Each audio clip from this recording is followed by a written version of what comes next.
ராமேஸ்வரம் பகுதியில் நள்ளிரவு ஏற்பட்ட சூறாவளி காரணமாக துறைமுகத்தில் நிறுத்தப்பட்டிருந்த படகுகள் தரை தட்டி கரை ஒதுங்கின. இதுகுறித்த கூடுதல் தகவல்களை தருகிறார் செய்தியாளர் பாலா.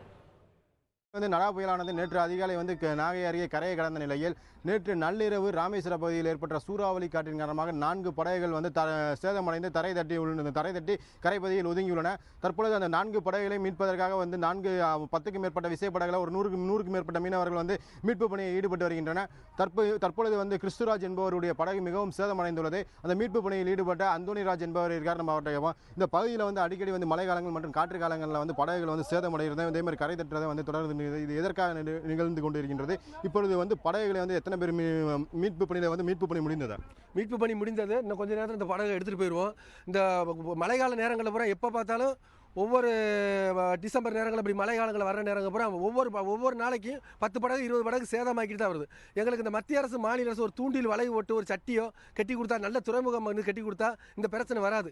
அதனால கடலுக்கு போகாத நாள் பேர் எங்களுக்கு கடலுக்கு நாடா போயினால கடலுக்கு போகக்கூடாதுன்னு சொல்லியிருந்தாங்க. நாங்கள் நல்லபடியாக கூட ஒரு ஆங்கர் நல்ல கயிறுகள்லாம் வச்சோம்.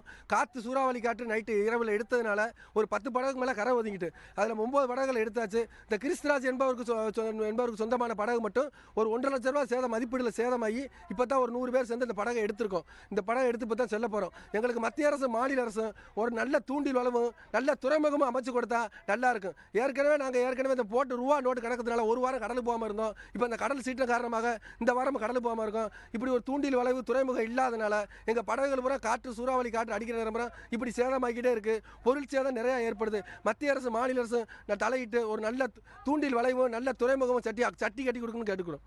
தற்பொழுது மீனவர் அந்தோனிராஜ் தெரிவிக்கும் பொழுது எங்களுடைய ஆண்டு காலம் போல, அதாவது டிசம்பர் மற்றும் ஜனவரி மாதங்களில் ஏற்படக்கூடிய சூறாவளி காற்றின் காரணமாக ஒவ்வொரு ஆண்டும் இவ்வளவு படகுகள் சேதமடைகின்றது. இதனால் மீனவர்களுக்கு பல கோடி இழப்பீடு ஏற்படுகிறது. ஆகவே எங்களுக்கு படகுகளை பாதுகாக்க இப்பகுதியில் தூண்டில் வளைவு துறைமுகம் அமைச்சு தர வேண்டும் என்பது இப்பகுதி மீனவர்களுடைய கோரிக்கையாக உள்ளது.